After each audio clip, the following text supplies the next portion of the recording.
To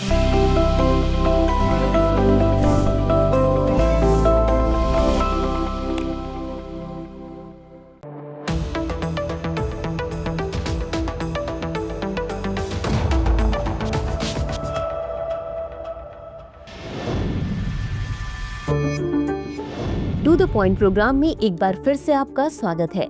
आज का विषय है वैश्विक वृक्ष बीज संकट FAO। सबसे पहले देखते हैं ये चर्चा में क्यों है। हाल ही में संयुक्त राष्ट्र खाद्य एवं कृषि संगठन ने वैश्विक पर्यावरण संरक्षण के एक महत्वपूर्ण मुद्दे पर प्रकाश डाला है कि उच्च गुणवत्ता वाले वृक्ष बीजों की कमी। इस मुद्दे को रोम में खाद्य एवं कृषि के लिए आनुवांशिक संसाधनों पर आयोग की 20वीं बैठक के दौरान जारी की गई विश्व के वन आनुवांशिक संसाधनों की स्थिति पर दूसरी रिपोर्ट में उठाया गया है। अब जानते हैं वैश्विक बीज की कमी के बारे में। FAO के अनुसार 70% देशों में वृक्ष बीज कार्यक्रम मौजूद हैं, लेकिन ये प्रणालियां अक्सर बहाली और संरक्षण प्रयासों के लिए आवश्यक उच्च गुणवत्ता वाले बीजों की मांग को पूरा करने के लिए अपर्याप्त हैं। ये कार्यक्रम आमतौर पर वैश्विक पुनर्नवीकरण के लिए आवश्यक बीजों के संग्रह, उत्पादन, भंडारण और वितरण पर ध्यान केंद्रित करते हैं। हालांकि FAO रिपोर्ट इस बात पर प्रकाश डालती है कि कई देश अभी भी उच्च गुणवत्ता वाले बीजों की भारी कमी के कारण अपने पुनर्वनीकरण लक्ष्यों को पूरा करने के लिए संघर्ष कर रहे हैं। अब जानते हैं बीज की गुणवत्ता और उपलब्धता में चुनौतियों के बारे में। 7 मिलियन हेक्टेयर में फैले लगभग 83,000 बीज स्टैंड और 39,000 हेक्टेयर में फैले 5800 बीज बागों के बावजूद कई देश अभी भी अपने बीजों के लिए अविश्वसनीय स्रोतों पर निर्भर हैं। बीजों की गुणवत्ता एक बड़ी चिंता का विषय है। कई उपलब्ध बीज जलवायु परिवर्तन, कीटों और बीमारियों का सामना करने के लिए पर्याप्त लचीले नहीं हैं, जो वैश्विक वनों को बहाल करने और उनकी रक्षा करने के प्रयासों को और बाधित करता है। इसके अलावा अधिकांश देशों में अंतर्राष्ट्रीय स्तर पर बीजों का परीक्षण और व्यापार करने के लिए उचित प्रणालियों का अभाव है, जिससे अच्छी गुणवत्ता वाले बीजों तक पहुंचना मुश्किल हो जाता है।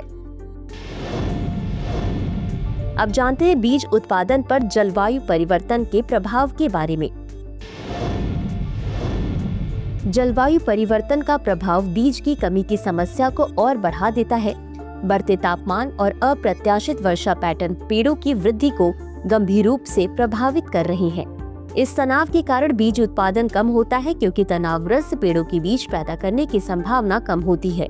हालांकि कुछ देशों का मानना है कि गर्म तापमान से बीज की परिपक्वता को लाभ हो सकता है, लेकिन अधिकांश ने इस प्रभाव को पूरी तरह से समझने के लिए पर्याप्त शोध नहीं किया है। फूलों के पैटर्न में बदलाव ने भी बीज संग्रह की जटिलता को बढ़ा दिया है। कई देश पुराने बीज के बागों को बदलने के लिए संघर्ष कर रहे हैं। एक और महत्वपूर्ण मुद्दा वृक्ष प्रजनन कार्यक्रमों की धीमी गति है, जो बीज की गुणवत्ता में सुधार के लिए महत्वपूर्ण है। मजबूत निवेश और तकनीकी नवाचार की आवश्यकता। इन चुनौतियों का समाधान करने के लिए FAO तत्काल कार्रवाई की आवश्यकता पर जोर देता है। अनुसंधान, बेहतर बीज भंडारण और वृक्ष बीज संरक्षण में नए विशेषज्ञों के प्रशिक्षण का समर्थन करने के लिए बढ़ी हुई निधि की तत्काल आवश्यकता है।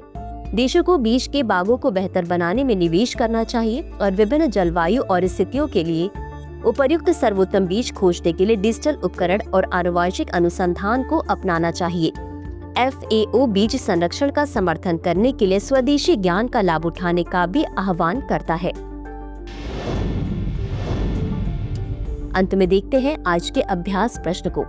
विश्व के वन आनुवांशिक संसाधनों की स्थिति के बारे में निम्नलिखित कथनों पर विचार करें। 1. इस पर दूसरी रिपोर्ट संयुक्त राष्ट्र पर्यावरण कार्यक्रम द्वारा जारी की गई थी। 2. यह रिपोर्ट वैश्विक वनीकरण प्रयासों में वृक्ष बीज कार्यक्रमों के महत्व पर जोर देती है। उपरोक्त दिए गए कथनों में से कौन सा या कौन से सही है या सही है?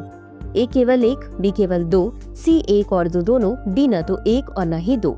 इस प्रश्न का उत्तर कमेंट बॉक्स में जरूर दें। आज के लिए बस इतना ही। धन्यवाद।